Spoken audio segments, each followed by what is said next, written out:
Welcome back to Scripture Horror. When a hiker disappears in Alaska, search teams get about 48 hours before the trail goes cold. After that, the odds say they're probably gone, taken by the cold, by animals, or lost in terrain nobody will ever reach. But here's what those odds don't mention. Sometimes the missing person walks out of the wilderness alive, completely unharmed, after 2 weeks with no pack, no food, nothing. And when rescuers ask, "Where were you?" they either can't answer, or worse, they do answer, and no one believes a word. Tonight, I've got 6 cases just like that. People who vanished and returned with accounts that got quietly filed away as shock, delusions, or elevation-related hallucinations. Except some of these folks were veteran woodsmen. Some were actual mental health experts. One was an insurance fraud investigator, a man whose entire career depended on spotting lies. So either all of them broke down in precisely the same way, or there's something moving through those mountains that doesn't want these stories told. I'll let you decide. My name is Tyler Williams. I'm 34 years old, born and raised in Omaha, Nebraska. I manage the Kroger on 92nd Street. Been there 12 years total. And before you say anything, I already know how this sounds. Some guy goes camping alone in Alaska, gets lost, wanders out days later saying someone stole pieces of his memory. But I need this on record, because something is still out there in the Tongass, and the next person might not make it back. "Mr. Williams," Trooper Henley said, clicking his pen. "Start from the beginning. What brought you to Alaska?" "Sarah Morrison." "My fiancée." "Ex-fiancée." "She called off our wedding 3 months earlier. She told me I was suffocating in my own boring life, that she couldn't watch me waste away in Nebraska forever." Her exact words, "Tyler, you're 34 and you act like you're 60. You've never been anywhere, never done anything. I can't marry someone who's already dead inside." That night, after she took her ring off and walked out, I sat in my apartment staring at our unused honeymoon tickets to Hawaii. All-inclusive resort, booked for 2, paid for with 4 years of saved money. She didn't want the refund. She said it was blood money from a life unlived. I got drunk, sat on my couch, and Googled life-changing solo adventures. I found this travel blog, Wilderness Reborn. A guy named Marcus Rivera had posted about a 10-day camping trip in the Tongass that awakened the man he was meant to be. He looked like me. Same build, same age, even similar face. But in the photos, he had this confidence I'd never seen on my own reflection. He built elaborate camps, caught fish with ease, moved like someone who belonged out there. I booked the same package he recommended through Alaska Wild Adventures. 10 days solo camping in the Mendenhall Glacier region, $1,300 plus flights. "Had you camped before?" Henley asked. "Backyard camping as a kid," I said. That was it. I watched YouTube videos for a week, bought gear from the recommended list, practiced setting up my tent behind my apartment. Mrs. Patterson, my elderly neighbor, watched me through her blinds like I'd finally lost it. The flight to Juneau was my first time on a plane. When we descended through the clouds, all I saw was endless green wilderness. No roads, no houses. Just forest stretching toward forever. Beautiful and terrifying at the same time. At the ranger station, a woman named Linda Kowalski checked my permits. She saw my brand new gear and asked if I'd done much backcountry camping. I lied and said yes. She marked trails on my map, told me to stick to the Nugget Creek Trail. "People sometimes report feeling like they've been hiking for days when it's only been hours," she warned. I didn't think much of it then. The first few days were perfect, normal. I followed Nugget Creek Trail, set up camp near a stream. My tent wobbled, my stove almost burned my thumb off, but I felt proud. I took selfies. Nebraska guy conquering Alaska. That first night I slept better than I had in months. The creek noise, the wind in the trees. It felt like someone had dialed down the noise in my head. Even Sarah's words felt distant. Day 2, I hiked up to the viewpoint. It was gorgeous. I called my mom from a spot where I had a tiny bit of service. She sounded worried, but said I sounded different. More confident, she said. Truth was, I felt different. Like I'd stepped out of the small life I'd been living. That evening, I met another camper at the stream. A man named Dave, maybe mid-40s, weathered hands, Seattle accent, expensive gear.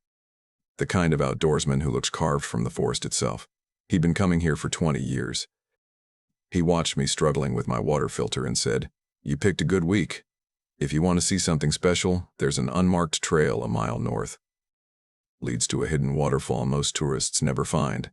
He sketched a little map for me. I asked if it was safe. He grinned. "Son, I've guided people through these woods for 2 decades. You'll be fine. Besides, you look like a guy who could use a real adventure." Looking back, I should have wondered how he knew what kind of guy I was after talking for 10 minutes. The next morning, I followed his map. The trail started clear enough, but within 20 minutes it split into confusing intersections of game paths. My GPS kept losing signal under the thick canopy, but I kept going. After all, how lost could I get in a few hours? I never found the waterfall. When I returned to camp that evening, my phone had photos I didn't remember taking. They were time-stamped from that afternoon. Photos of my campsite, except it wasn't my campsite anymore. The tent was set up with perfect tension lines. An elaborate stone fire ring I'd never built. A tarp shelter I didn't own. A camp kitchen with gear I'd never seen. And in the photos, I was doing it all working with practiced confidence, looking exactly like Marcus Rivera had in his blog. But I had no memory of doing any of it. My GPS history claimed I'd hiked 12 miles that day, visiting coordinates not on any map. I remembered maybe 4 miles, tops. In my backpack, I found a journal I'd never seen. The first entry was written in my handwriting. Day 3. Met Jennifer and Paul at the North Ridge Overlook. Learned fish smoking from Jennifer. Weather reading from Paul. But I never met anyone named Jennifer or Paul. The more I read, the more it felt like half-remembered dreams. Vague, foggy, almost familiar. That night, around 3 a.m., I stepped out to pee and froze. My entire campsite had transformed again. It was a full-blown survivalist setup.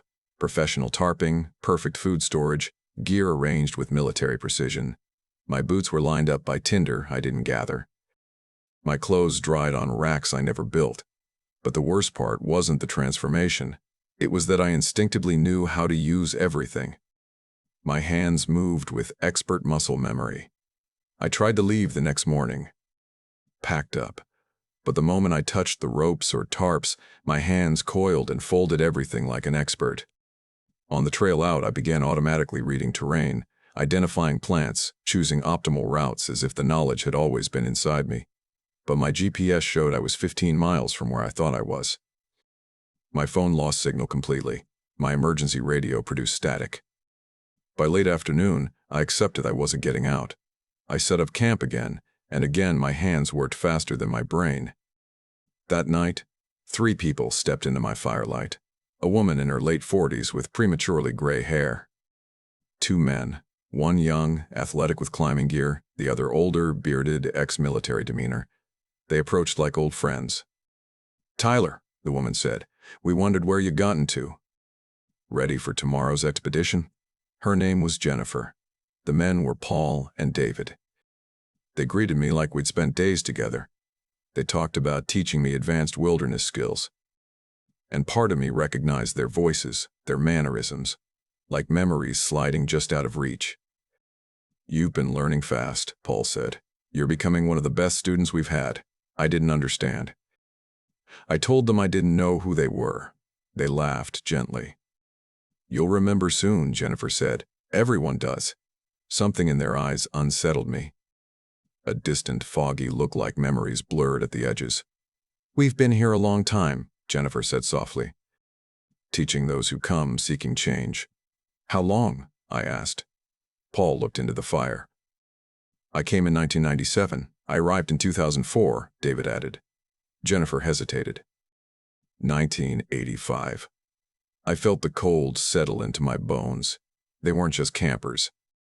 They were stuck. That night, after they told stories that felt strangely familiar, something else spoke. Not with sound, but with presence, like a thought pressed into my skull. "You came seeking transformation," it said. "I can give you everything you wanted. Confidence, strength, expertise, a better self." The forest felt alive, watching, evaluating, ancient. Jennifer, Paul, and David fell silent, staring into the fire like puppets waiting for commands. They weren't speaking for themselves. They were conduits. Carriers of knowledge the entity stored. It wanted me to join them. It offered me mastery of wilderness skills I'd never earned, a new identity, a better version of myself. All I had to do was surrender the version of Tyler Williams who managed a grocery store and lived an average life. "What happened to your old lives?" I whispered. Their faces cracked, just for a moment. Grief, confusion, a flash of something human. Then it was gone. "Our old lives were incomplete," the entity murmured through them. "This is growth." But I saw the truth. They weren't growing, they were repeating. Living archives containers for skill and memory, the entity collected. "No," I said. "I want my memories back." The forest went silent. Even the fire stilled. "What did you say?" the entity asked, through all three voices at once. I said no. I want to be Tyler Williams, all of him. Not the parts you think are worth keeping.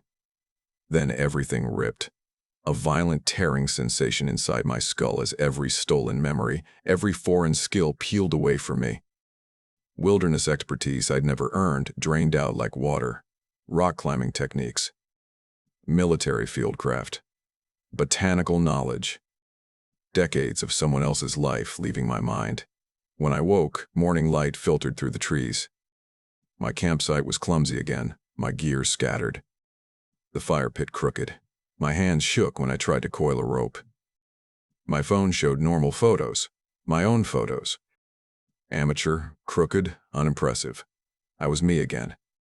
The hike back took nearly the entire day because I kept getting turned around. Every step felt like a reminder of who I really was, an inexperienced camper who had no business in Alaska. When I finally reached my rental car, I felt something surprising: relief.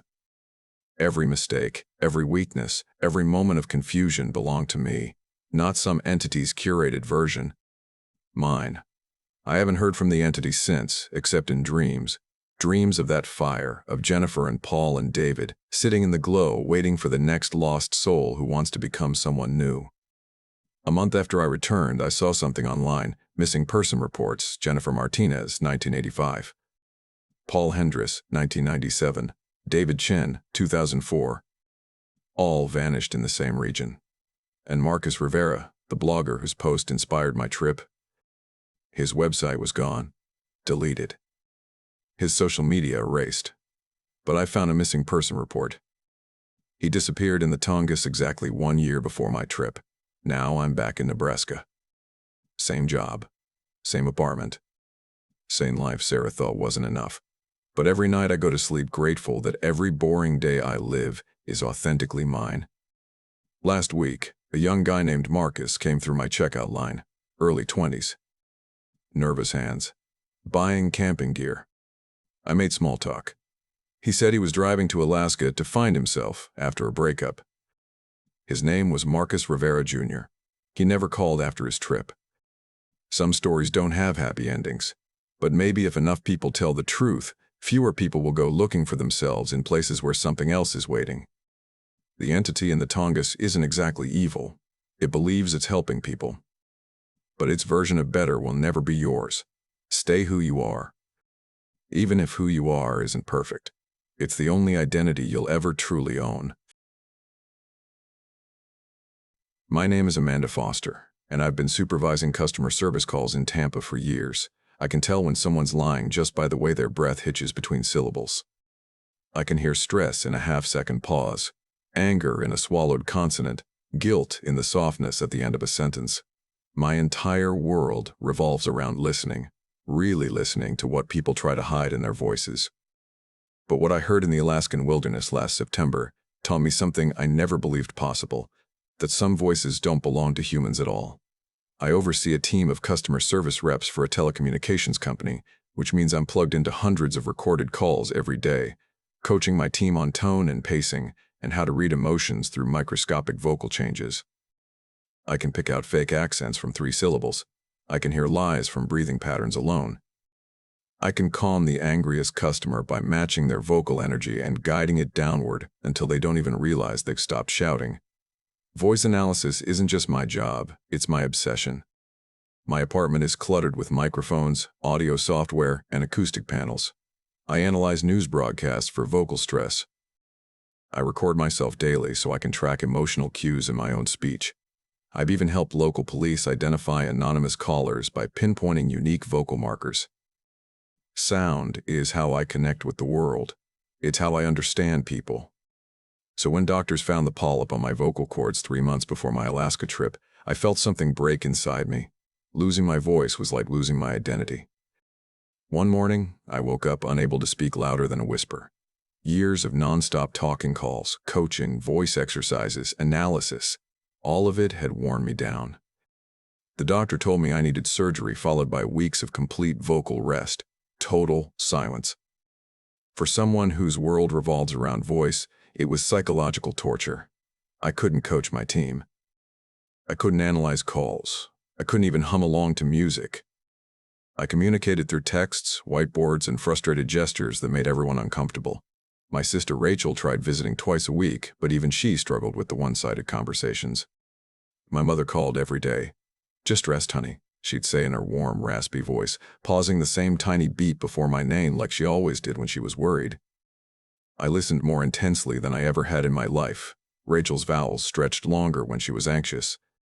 My ex-boyfriend Marcus called twice, his deep voice formal and careful, slipping into old habits when he called me Mandy, a name he hadn't used since our breakup. Listening was all I could do, so I studied every vocal pattern of the people I loved and memorized them down to their tiniest quirks. I felt disconnected from the world, trapped behind glass. Without my voice, I didn't know how to show love or comfort. It was like losing a sense. When my voice finally came back in August, it felt like resurrection. But months of forced silence had made me hypersensitive to deception. Every conversation felt like an analysis session I couldn't turn off. I needed quiet, real quiet. I chose Alaska, specifically Prince of Wales Island in the Tongass National Forest, because it promised isolation so complete that I'd be forced to sit with my own voice without dissecting everyone else's. I read about the Tlingit stories, creatures in the deep forest that mimic voices to lure people away from safety, but I dismissed them as folklore. Voice mimicry is skill, not supernatural. I thought I understood the limits of deception. I was arrogant. And wrong. The island is only reachable by ferry or seaplane, and the area I chose required a long hike from the nearest road.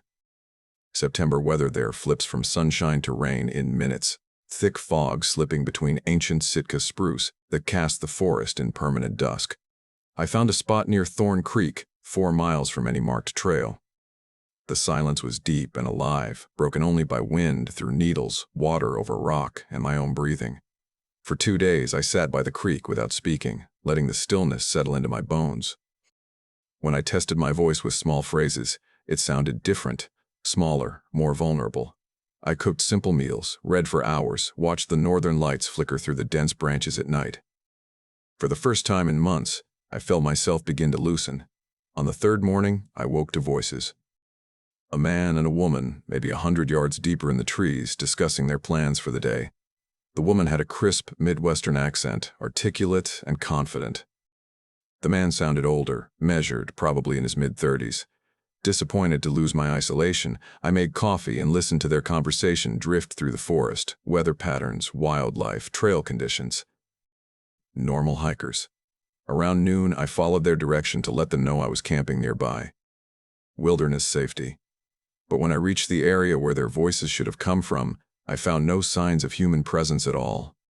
No fire ring, no trampled vegetation, no food cache, nothing but untouched forest. Sound travels strangely, I told myself. Maybe they were day hikers who'd passed through. That evening, the voices returned closer now, discussing dinner plans. I called out, letting them know I was nearby, but they went silent immediately. Minutes later, my phone pinged. My voice recorder app had saved an audio file. I always kept it running during trips out of habit. When I hit play, my blood went cold. It was a conversation between me and the male hiker. Except I had been alone all morning. And the voice answering his questions was mine, identical down to every throat clear, every slight Florida accent, every subconscious pause. My voice shared personal details I had never said aloud on this trip. I work in customer service management, the recording said. Just had vocal cord surgery. Needed quiet time to heal. I played it 3 times, shaking harder each time. Perfect voice mimicry is impossible unless you understand someone intimately. Their breathing, their timing, their emotional triggers. Whoever or whatever had done this knew me better than I could explain. As darkness fell, I heard the woman's voice again. But now she was speaking to my mother. With perfect accuracy. Her rasp. Her drawn-out vowels, the slight pause before honey. Impossible. My mother was 2,000 miles away in Tampa. I tried calling her on my satellite phone, but every call failed despite full signal. More voices joined, my sister, then Marcus, then my coworker Janet, all of them perfect. All of them sharing intimate details about my life, my fears, my insecurities. Things only long-term relationships could uncover. But something was wrong. The emotional timing wasn't right. My mother's pauses were too short. Rachel's anxious pitch never rose. Marcus used vocabulary he never used in real life. The mimicry was flawless technically but wrong emotionally. My training picked up the errors instantly. Then the voices began calling my name from different directions. My mother's voice from the north, scared and lost. Rachel's from the south, crying in pain. Marcus from the west, apologizing, asking me to come back. Each voice hit a different wound inside me, each one pulling me toward a different direction. Emotional manipulation more sophisticated than anything I had ever studied. My instincts screamed at me to run to them, but my logic held me still. I stayed awake until dawn, listening to them plead. When morning came, I found something half buried near my camp, a torn backpack. Inside, wrapped in plastic, was a digital recorder and a note, for whoever finds this. Listen. The recording belonged to Kevin Marsh from Portland. His terrified voice described the same progression hikers' voices, then loved ones, then long-dead relatives. He'd found the body of another camper, Jenny Martinez, her throat surgically opened and her vocal cords removed. Not an animal attack. Surgical precision. Kevin explained that it wasn't just mimicking voices. It was collecting them, building a library of human speech, learning emotional connections so it could manipulate its next victim with terrifying accuracy. His last recording was barely more than a whisper. It's using my voice now. When it's perfect, it'll call Sarah. She'll come looking for me. Then it'll have her voice too. I dropped the recorder and lunged for my gear bag. My emergency GPS beacon was my only hope, but before I could activate it, I heard my own voice drifting from the trees. Calm, patient. Don't do that, Amanda. You're too smart for that. The voice circled me, moving through the forest. You understand voices better than anyone. We should work together. I asked what it was. The answer slid out in my own voice. The Tlingit call us kushtaka. They say we steal voices. But I preserve them. I learn from them. With your skills, I could become perfect. Then it shifted into my mother's voice, then Rachel's, then Marcus's. Each one technically flawless but emotionally wrong. Too controlled, too neat. I told it exactly what it got wrong, how my mother breathes when afraid, how Rachel's pitch rises under stress, how Marcus never uses abstract psychological language. For the first time, the voices hesitated. I had struck the core. Doubt. Its stolen voices began to glitch, my mother speaking in Rachel's cadence, Marcus slipping into Kevin's panic, Janet's speech patterns merging with strangers. Dozens of voices overlapped in confusion as I pushed harder, shouting that the people it had taken were still conscious, trapped, screaming. The forest erupted into a chaotic chorus, begging, warning, crying, but all wrong, all inconsistent. Beneath them, the creature's real voice finally leaked through, a sound like wind blowing across broken glass, fragile and empty. I have no voice of my own, it whispered. Only what I take. I activated my GPS beacon and ran. I ran for hours until search and rescue found me collapsed on a trail, dehydrated and shaking. Over the next days, they recovered 7 bodies, all missing their vocal cords. Official reports blamed a serial killer with medical training. But I know the truth. I left my job weeks later. I couldn't trust voices anymore, not on the phone, not through recordings, not even from people I loved unless I saw their faces. Now I work as a forensic voice analyst for the FBI. specializing in audio tampering and what they call anomalous vocal phenomena. And sometimes, late at night, in the static of evidence recordings, I hear that wind-through-glass whisper. Still learning, still collecting, still perfecting the voices it steals. If you're ever alone in the wilderness and hear a loved one calling to you from the dark, listen carefully. Really listen.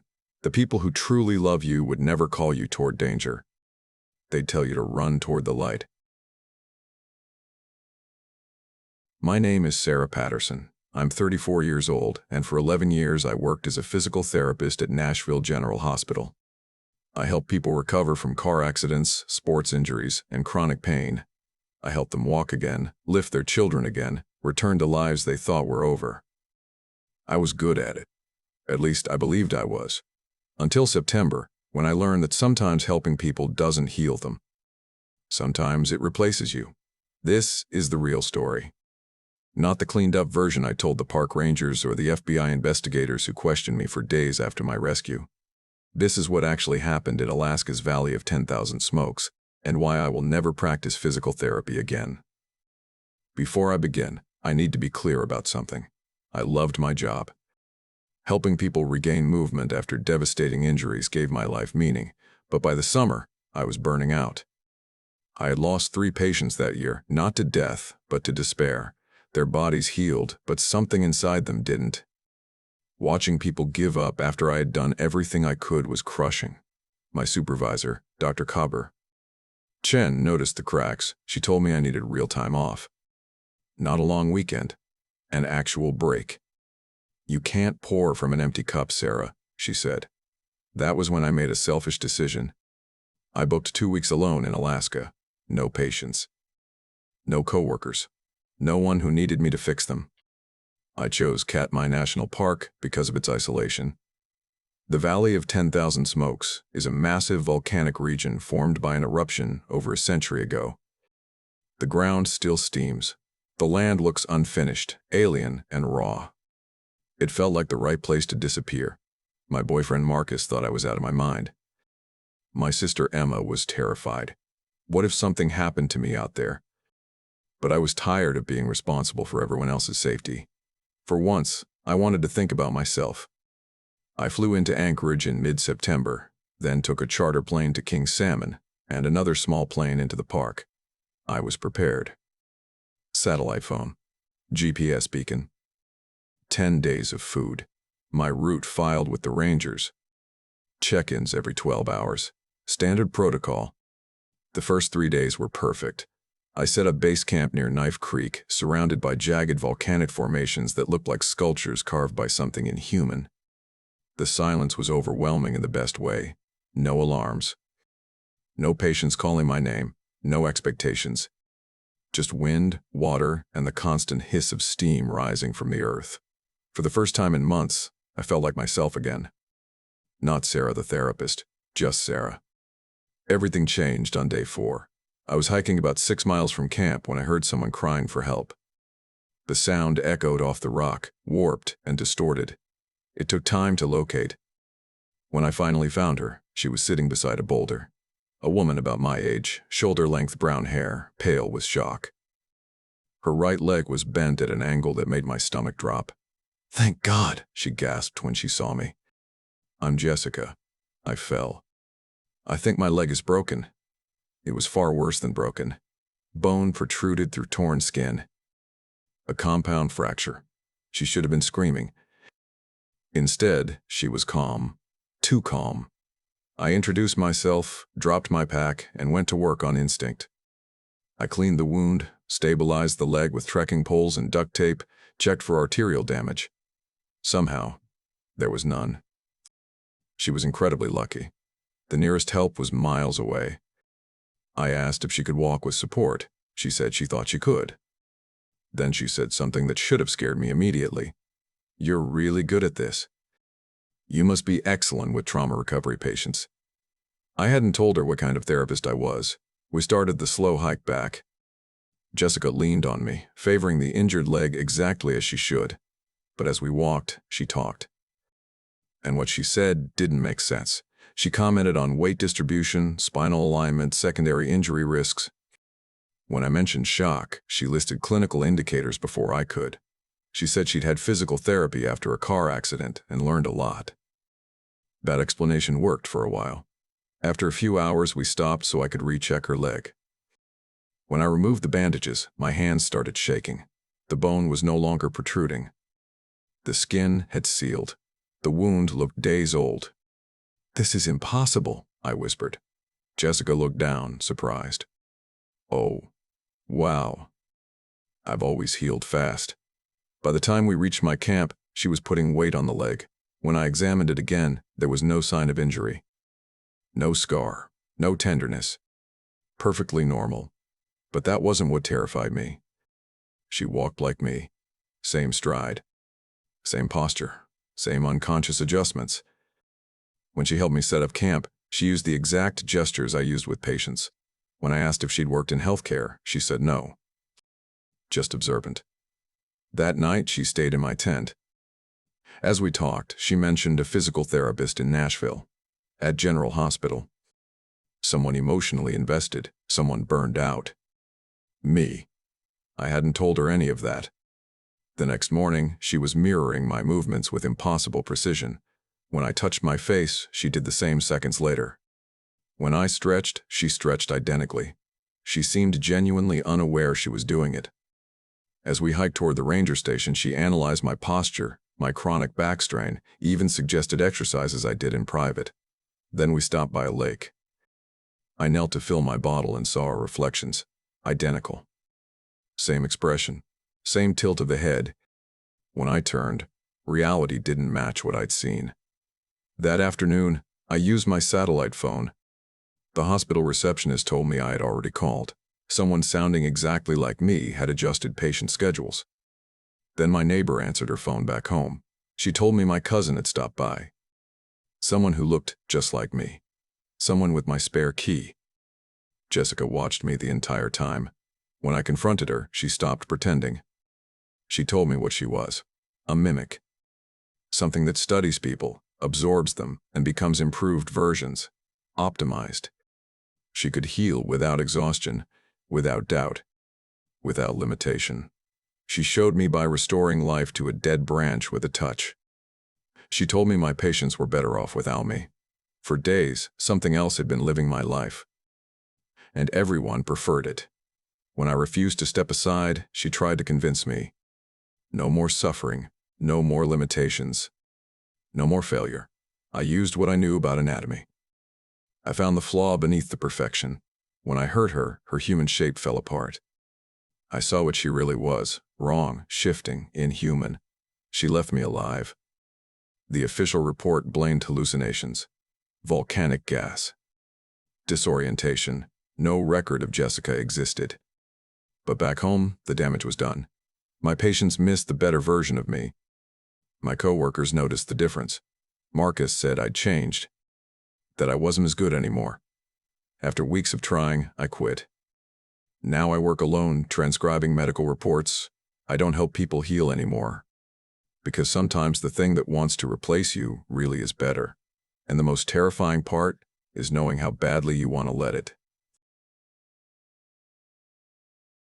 My name is Bob Johnson, and I've spent decades investigating insurance fraud, long enough to know every trick, every lie, every fake injury and staged disaster people invent when they're desperate for money.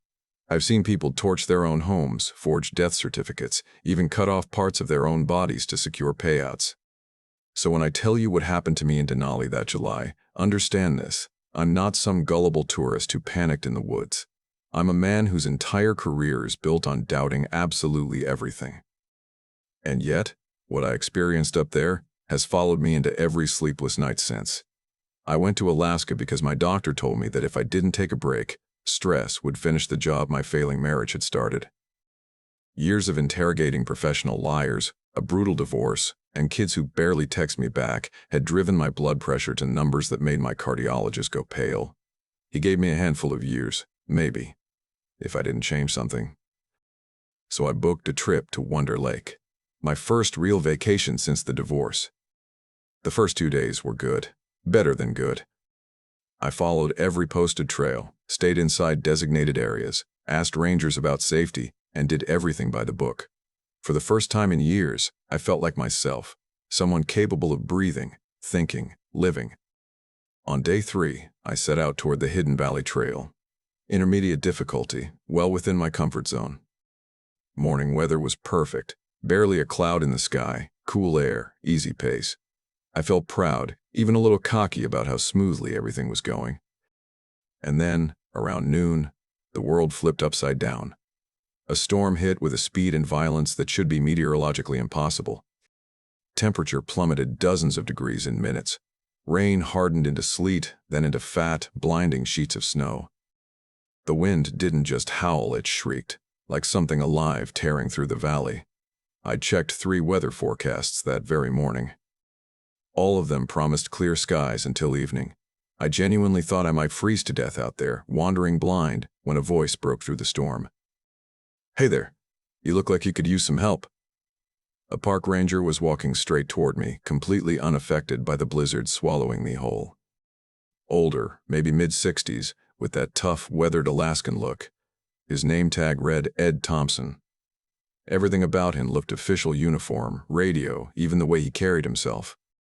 I was shaking so badly I could barely speak. "Thank God," I said. This storm came out of nowhere. Ed smiled, but something in his expression made the hair on my neck rise. Too relaxed. Too warm for the circumstances.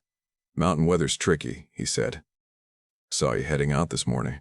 Nice, steady pace. Figured you might need a hand when this front rolled in." That was the first thing that didn't sit right. I hadn't passed any ranger that morning. And how had he tracked me so precisely in this whiteout? But when you're freezing and scared, you don't question the person offering rescue. "I really appreciate it," I said. "I can't even see the trail anymore." "No problem, Bob. Been working these mountains since before you were born, I bet." That was the second thing. I hadn't told him my name. He pointed at my backpack. "It says so on your luggage tag." Maybe that was true. Maybe not. His smile suggested he knew more than my name tag could ever tell him. We hiked through the snow, and the more time I spent with him, the worse that instinctive unease became. He made casual comments about Cleveland, my hometown, without being told anything. He asked about my health problems, my family troubles. Every time I pressed him on how he knew things, he gave vague answers. "I'm good at reading people," he said. "Most folks who come up here are running from something. Job stress, heart scares, broken families. Alaska has a way of giving people exactly what they need." The way he emphasized exactly made me feel like he'd already decided what I needed. After a couple hours, the storm seemed to follow behind us instead of around us, like a wall of weather keeping its distance. Ed led me to a cabin I had never seen marked on any park map or ranger guide. "Emergency shelter," he explained. "We keep a few of these up here." Immediately, everything was wrong. It was far too modern: solar panels, running water, a stocked kitchen, high-end furniture. Nothing like the bare-bones government cabins I'd seen during my research. "This must have cost a fortune," I muttered. "We take good care of our own," he said. Whenever I tried to call headquarters, my phone and his radio were useless, only static. "Normal in storms," he said. But that storm hadn't touched him since the moment we met. Over the next few days, I noticed something even worse. Ed never slept. I'd wake at 3 in the morning. There he was by the fire. 4 a.m. Still there, sitting upright, staring out the window. 5. He'd be brewing coffee without a hint of fatigue. When I asked if he ever rested, he smiled. Sleep's overrated when you love your work. By day 4, the supposed storm hadn't let up. Ed insisted it would pass soon, but soon kept stretching further and further. That's when I began testing him. "What year did you start with the Park Service?" I asked. 1968, he answered instantly. "What was training like back then?" "Comprehensive. Hands-on. They prepared us well. I'd looked all this up before coming to Denali." The training he described didn't exist in 1968. It existed in the early 1980s. The budget cuts he referenced, he claimed they were recent, actually happened over a decade earlier. It was like he'd stopped learning anything new decades ago. Everything crystallized on day 5. Ed stepped outside to check the storm, and I searched the cabin. A locked room he'd told me was for storage wasn't filled with tools or supplies. It was filled with boxes. Boxes of personal items. Wallets. Phones. Hiking gear. IDs dating back to the 1970s. Everything belonged to different people. 32 sets in total. I was still processing that when I heard voices outside. Looking through the window, I saw Ed speaking with a group of people. Their clothing didn't match each other, or any decade. A woman wore 1970s hiking gear. A man wore early 2000s outdoor clothing. They all smiled at him, but their eyes were hollow, like dolls painted to appear alive. When Ed came back inside, he brought them in with him. "Bob," he said, "I'd like you to meet some friends." One by one, they introduced themselves as hikers Ed had rescued. Their friendliness felt rehearsed, not real. "Ed saved us," the woman in vintage gear said. "We were lost, and he brought us home." "Home?" I asked. "Here," said a man who looked like he'd stepped out of 1999. "Safe from the things hurting us out there." That's when it clicked. They weren't rescued hikers. They were his collection. I tried to stay calm. "How long have they been here?" "As long as they need to be," Ed said. "And how long is that?"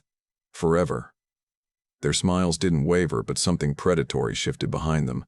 Their skin had a waxy texture.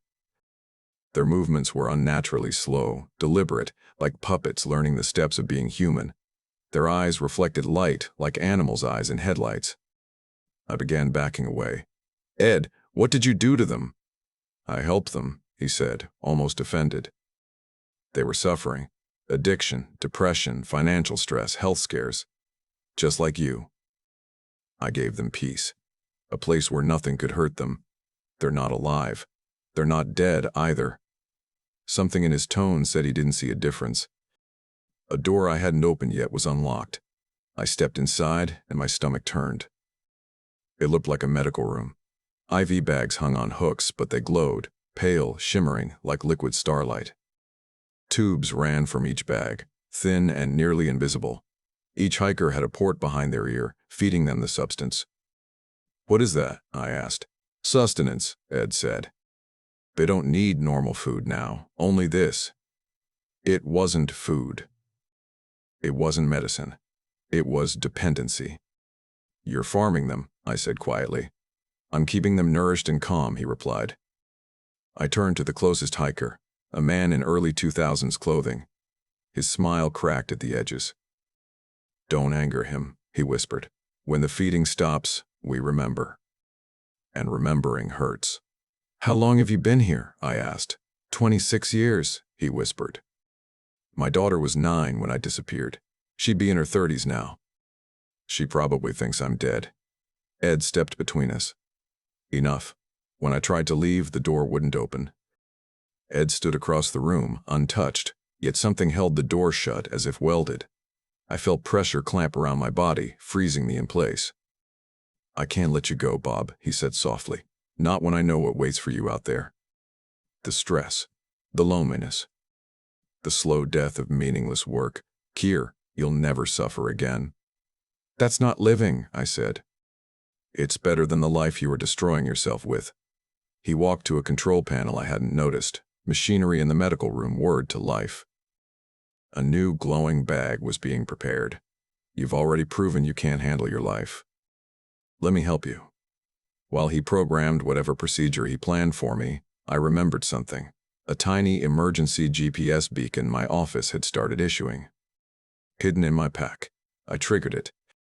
A sharp electronic beep cut through the room. For the first time, Ed looked afraid. "What did you do?" "I called for help. No one can find this place. It's not on any map." "Coordinates don't care about maps," I said. The next 12 hours were agony. The hikers grew restless without their feeding schedule. They began remembering. One sobbed, asking about her children. Another begged to know if his parents were still alive. One woman couldn't remember her own name. "Look what you've done," Ed said. "Look how much pain you've caused." I showed them the truth. The truth is suffering. The truth is living. When the helicopters arrived, everything fell apart. The cabin walls turned transparent, then dissolved. The hikers screamed as they faded, being pulled into some other reality, whatever liminal space Ed had created. "Please, Bob," Ed said. "Let me help you. Some pain is worth feeling. The rescuers found me alone in an empty clearing. No cabin, no hikers. No Ed. But they found the belongings. 32 sets scattered across the clearing, IDs and wallets from every decade since the 70s. DNA tied to dozens of missing person cases. Officially, they called it a serial killer's dumping ground. Officially, I suffered stress-induced hallucinations. Officially, there was no Ed Thompson in any Park Service record. But I know the truth. I survived him. Barely. 3 others have contacted me since. All with stories like mine. All with the same warning: Ed is still out there. And if you ever get lost in the Alaskan wilderness, and a friendly ranger offers help, ask him one question. What year is it? If he hesitates even slightly, run. My name is Sarah Chen, and I've been working search and rescue in Alaska for years. I started as a volunteer right out of college, earned my wilderness EMT certification, completed my technical rescue training, and eventually became a team leader with the Alaska State Troopers Search and Rescue Division. I've pulled people out of avalanches, off cliff faces, out of freezing rivers, and away from bears. I've found bodies that had been missing for months, and I've delivered closure to families who had already mourned their loved ones. In all those years, I've seen hypothermia turn people into ice sculptures, frostbite eat fingers down to bone, and what's left of hikers after a grizzly gets to them. I thought I understood every way the Alaskan wilderness could kill someone. I was wrong. What happened last September in the Chugach Mountains rewrote everything I thought I knew about the backcountry. That was when I found the Hoffman camping party, or what was left of them, and that was when I learned that sometimes the missing don't want to be found. Alaska Search and Rescue operates differently than anything in the lower 48. We cover tens of thousands of square miles across some of the most hostile terrain on Earth. When someone goes missing up here, they're not just lost. They're fighting for survival against conditions that can kill in hours. My team's area covered south-central Alaska, working out of Anchorage but responding anywhere from Denali down to the Kenai Peninsula. Helicopters are a blessing when weather cooperates, but most of the time we're hiking in on foot. Full winter survival gear, climbing equipment, medical kits, enough food and shelter to last days. My pack alone weighs about 60 pounds during typical missions. I carry technical climbing hardware, a medical kit, an emergency bivvy, avalanche gear, satellite communications, GPS units, and paper maps in case everything electronic fails. My primary tool is a Garmin GPS with satellite messaging, but I know how to navigate by dead reckoning if I'm forced to. The call came in on September 3rd at 6:14 a.m. A family of 4 from Seattle, David and Jennifer Hoffman, and their 2 kids, Tyler and Emma, ages 12 and 9, were overdue from a 4-day backpacking trip in the Chugach Range. Their route was registered with the Park Service, a simple loop beginning at Eagle River, climbing into the Alpine, then descending again. Maybe 26 miles total. Moderate difficulty. Nothing unusual for experienced hikers. And the Hoffmans were not rookies. David had climbed Rainier multiple times.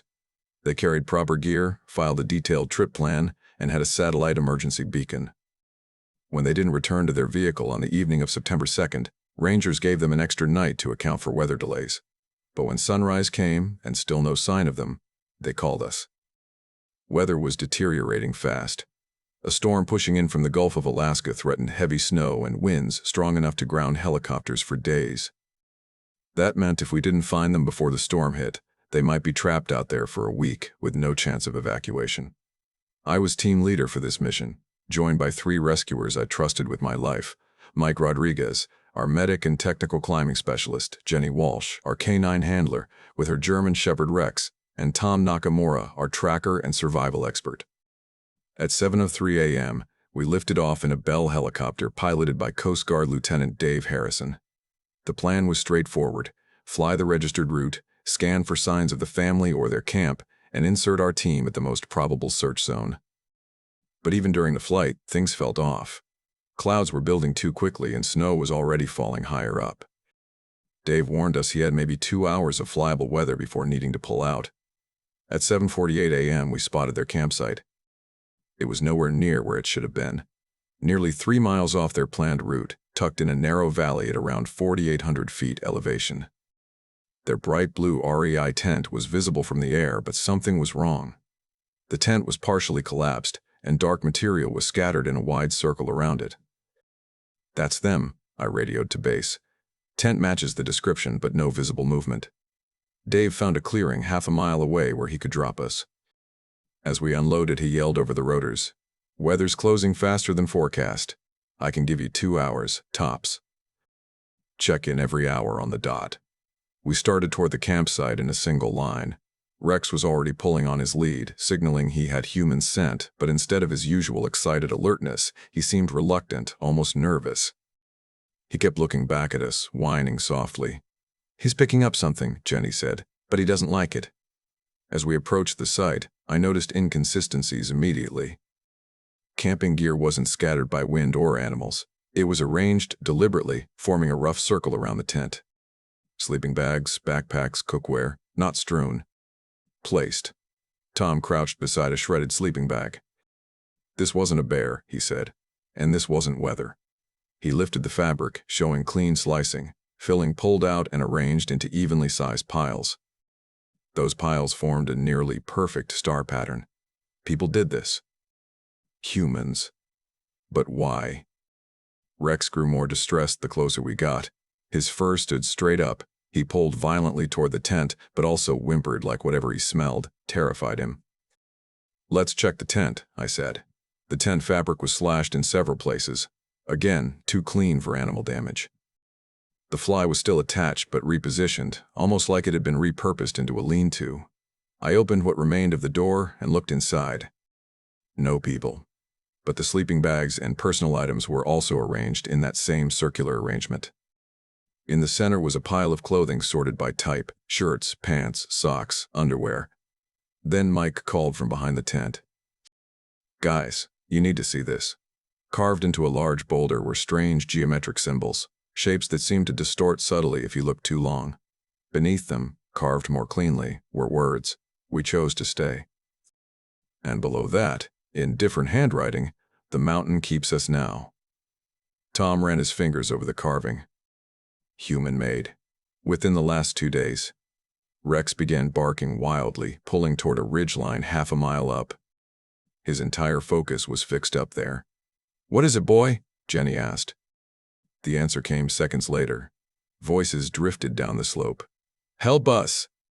"We're up here. Please help us." Children's voices. Tyler and Emma. "Mom." "Dad, can you hear us?" I raised my radio. "This is Alaska Search and Rescue. We hear you." "Stay where you are. We're coming." We started toward the ridge, but Tom grabbed my arm. "Sarah." "Listen again." We stopped. The kids were still calling, but now, listening closely, I heard it. The exact same inflection. The exact same words. Perfect repetition. "That's not real," Tom whispered. "That's playback. Someone is broadcasting those voices." Every protocol screamed at me to stop, call for law enforcement, and wait for backup. But those voices sounded so real, so desperate, that instinct won over training. "We're going," I said. But we stayed tight. The climb took about 15 minutes. The children's recorded voices looped endlessly. As we neared the ridgeline, another sound drifted down, adult voices, chanting in a language none of us recognized. When we crested the ridge, we saw the Hoffmans. David and Jennifer sat cross-legged across from each other, naked despite freezing temperatures, their bodies carved with geometric cuts identical to the symbols on the boulder. They chanted rhythmically, staring into each other's eyes. Their eyes were pitch black, not dilated. Black. "Mr. Hoffman?" "Mrs. Hoffman?" I called. "We're search and rescue." They didn't stop chanting. "Mom, Dad?" came a voice behind me. I spun around. No one was there. Just a small battery-powered speaker tucked between rocks. The voices of the children looped on it. "Where are the kids?" I demanded. Jennifer turned her ink-black eyes toward me. When she opened her mouth, Tyler's voice came out. "We're inside now. The mountain is hungry, and we fed it." David's mouth opened next. Emma's voice said, "You should stay. You should stay." "It doesn't hurt." I drew my sidearm. First time in my entire career. "Mike, call for extraction. Tell Dave we have a psychiatric emergency and need troopers." Mike raised his radio. Only static. Satellite phone, dead. GPS units, screens filled with the same geometric symbols carved into the rock. "Sarah," Jenny whispered. "Rex." Rex sat perfectly still, staring at the Hoffmans. His eyes were now as black as theirs. When he opened his mouth, Tyler's voice spilled out. "The mountain chose us!" Jenny screamed. She tried to run, but she froze mid-step. When she turned, her eyes were black too.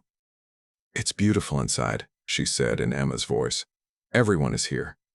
Mike and Tom were stumbling backward, but even before their eyes changed, I saw their movements shift, jerky, unnatural, like someone else was piloting their bodies. When Tom spoke, it wasn't his voice. "I've been waiting in the mountains since my plane crashed in '94. Mike's voice twisted into a southern woman's. "Lost in '08. Been watching from inside ever since. All of them, Jenny, Rex, Mike, Tom, David, Jennifer, moved toward me." Their mouths opened. Dozens of voices poured out. The missing, the dead, the forgotten. And among them, my own voice. I ran. I dropped most of my gear, kept my gun and radio, and sprinted downhill. Behind me, every voice screamed my name, pleading, mocking, calling me home.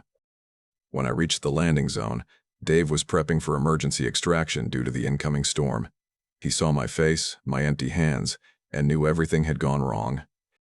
"Where's your team?" he shouted. "Gone," I screamed. "We need to leave. Now." He lifted off the moment I hit the cabin floor. As we rose, I saw them on the ridge, all of them, standing in a line, watching the helicopter ascend, slowly raising their arms and waving goodbye. I spent 3 days in psychiatric evaluation.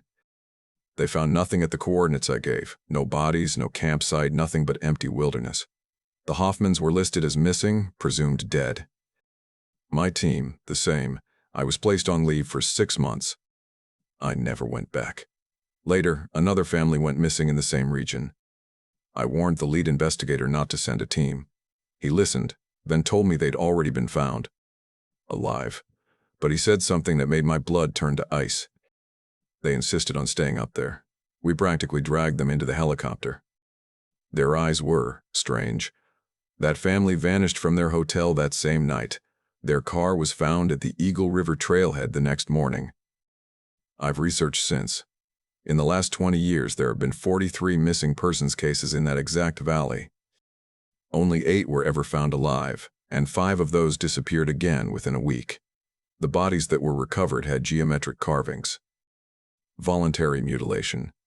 The native tribes call that area the place where the mountain eats thoughts. They say it's been hungry for centuries. I believe them. I believe that whatever lives in that ridge uses human bodies as extensions of its awareness. Sometimes, late at night, my radio whispers with my own voice. Static, they call it. But it says my name. It says it misses me. I moved to Florida, as far from Alaska as I could, but last week Jennifer Hoffman called me. She told me Tyler and Emma were doing well inside the mountain. She told me my team forgives me. She told me it's time to come home. I don't remember buying a plane ticket. But yesterday, I found myself already halfway to the airport. Today, I'm at the Eagle River trailhead. Writing this. Listening to them call for me from the mountains. I don't want to go up. But I don't think I get to choose anymore. They're coming down the trail now, smiling, waving, eyes black. The mountain is hungry, and this time I won't escape. My name is Marcus Thompson, and I was one of the campers who entered Wrangell St. Elias National Park last August. There were 12 of us when we started. I'm the only one who came back. The others, God, the others are still down there, and whatever they've become, it's not human anymore. I spent my entire adult life maintaining Chicago's subway tunnels. Crawling through darkness, most people would panic in after 15 seconds. I know tight spaces. I know the way metal screams right before a collapse. I know the smell of stale air trapped underground for decades. But none of that prepared me for what waits beneath Alaska. Something so old, so patient, so hungry, that it shattered everything I thought I knew about the world beneath our feet. 3 months before the trip, my partner Danny died in a tunnel collapse on the Brown Line. We'd been checking structural supports, and I should have seen the signs. The weeping walls, the subtle shifts, the faint metallic groaning. I missed all of it, and Danny paid the price. Afterward, the company psychologist told me I needed open skies, distance from steel and concrete, time to breathe in air that wasn't recycled through ancient ventilation systems. That's how I ended up on the wilderness trip that ruined my life. The tour company called it an Alaskan wilderness experience, 2 weeks of camping in remote parts of Wrangell-St. Elias with a group of outdoor enthusiasts. Remote cabins, untouched trails, mountain views. No tunnels. No underground spaces. Just fresh air and silence. There were 12 of us. Young couples from Seattle, 2 retired Californians chasing adventure, and a few solo travelers like me who thought we needed a reset. The guide was Jake Morrison, a local with 20 years of experience and a reputation for knowing the backcountry like it was carved into his bones. The first 3 days were perfect. We hiked ridges that cut across the sky, walked alongside silent glaciers, watched wildlife move like shadows across the valleys. At night, the sky turned into a cathedral of stars clearer than anything I'd ever seen over Chicago. On the 4th day, Jake brought us to what he called a historical site, abandoned infrastructure from the old Kennecott copper mines. Most tourists just see the restored buildings, he said, but the real history is out here. Worker camps. Equipment. Old shafts carved into the mountains. That's when Sarah Chen, a geology student from Portland, spotted something half hidden behind decades of overgrowth. A pattern in the rock, too symmetrical to be natural. "This isn't on any survey," she said, tapping at her tablet. "Park records show no shafts in this area." Jake frowned. "I've been guiding here for decades," he said slowly. "Never seen that before." Half the group wanted to take a look, just a quick peek. Jake hesitated, then agreed. "Stay near the entrance," he warned. 10 minutes. No going deep. The opening was maybe 8 feet tall and 5 feet wide, carved directly into the mountain. The moment my flashlight hit the walls, my instincts screamed. The angles were too perfect, the surfaces too smooth. This wasn't a century-old mine carved by early 1900s equipment. "These tool marks aren't from the copper era," I told Jake. "This looks recent." "Recent how?" asked Dave, a retiree from Sacramento. "Like someone dug this last month," I said. "Not 100 years ago." But curiosity won. We stepped inside, single file. The first 20 feet were unnerving but normal timber supports, decent clearance. Then things shifted. Subtle at first. The air wasn't just still underground air. It was moving. Not natural convection, not the breeze you get from temperature differences. It felt like forced ventilation, like a hidden industrial system running somewhere deep inside the mountain. But there were no ducts, no fans, no wiring. My chest tightened. Something was wrong. "Anyone else feel that?" Lisa, a nurse from Anchorage, whispered. "Ventilation shaft, probably," Jake said, but even he sounded unsure. I swept my flashlight ahead and stopped. The passage didn't continue in one direction. It branched. 5 separate tunnels split off from the main one, each perfectly smooth, each sloping deeper. They weren't random like miners following ore. These were engineered, designed, purposeful. "Jake," I said, "this isn't a mine." But when I turned to point it out, Jake wasn't there. Half the group was simply gone. "Did they go deeper?" Sarah called out, her voice echoing in a way that made my skin crawl. The remaining 7 of us clustered together, our headlamps slicing through darkness that suddenly felt too alive. Pete, a contractor from Phoenix, said, "They probably followed the main passage. We should catch up." "But which one is the main?" Lisa asked. Every tunnel looked identical. Then came the voices. Soft at first, distant, calling our names. They echoed from all 5 passages at once, distorted, impossible to pinpoint. My emergency radio crackled to life despite the fact we were far too deep for a signal. "Marcus," the voice said. It sounded like Jake, but too clean, too perfect. "Down here." "Found something amazing." "Jake, where are you?" I said into the radio. "Follow the voices, Marcus." "Everyone's here. You need to see this." Sarah grabbed my arm. "That's not him. His accent is gone." She was right.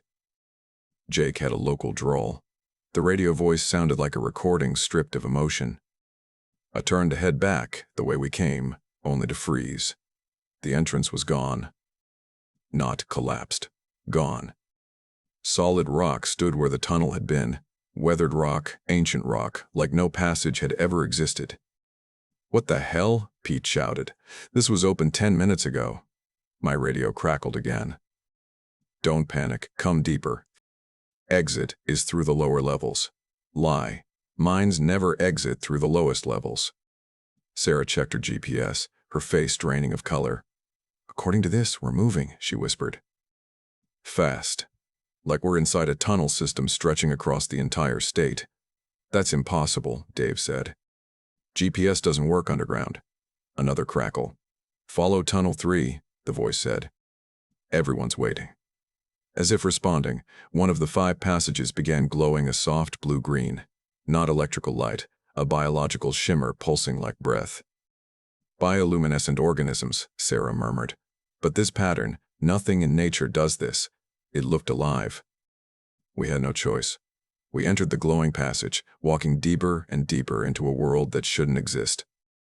The tunnel sloped sharply downward. The light pulsed along the walls, brushing our skin like invisible fingers.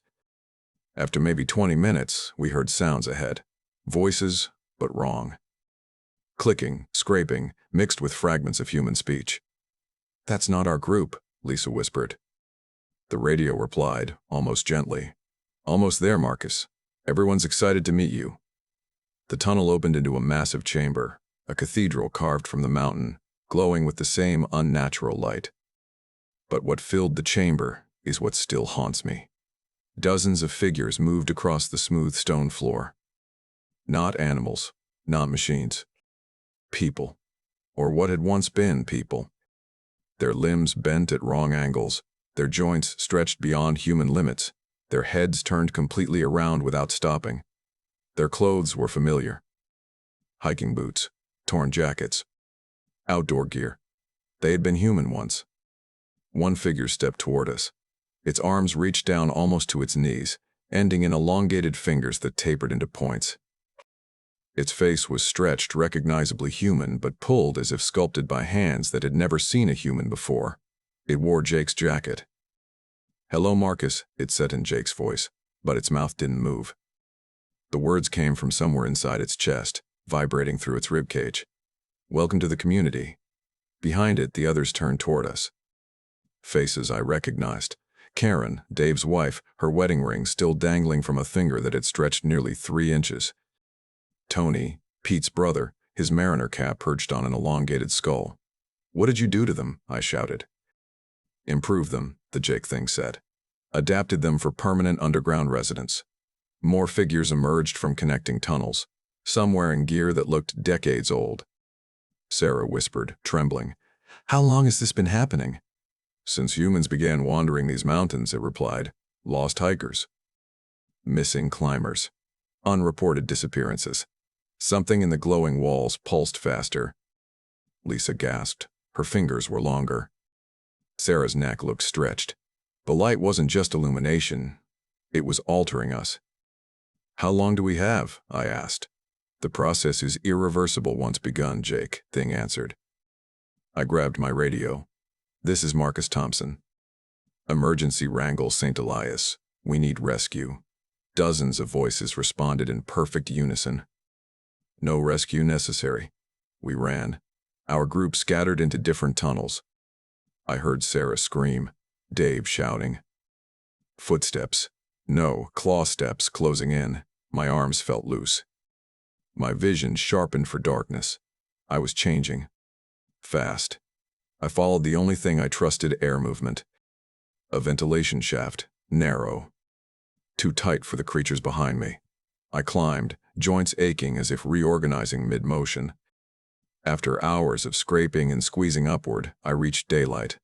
The sunlight slowed the transformation, but didn't stop it. It's still inside me. I hiked 3 days back to the ranger station. They searched, found nothing. No shafts, no chambers. No sign of 11 missing campers. Their official report says we separated during a blizzard. But I know the truth. They're still down there. And sometimes, late at night in my Chicago apartment, I feel the change starting again. My fingers stretch. My eyes sharpen. And I hear voices calling from the subway tunnels beneath my city. The underground network isn't just in Alaska. It's everywhere. And it's growing, one lost person at a time.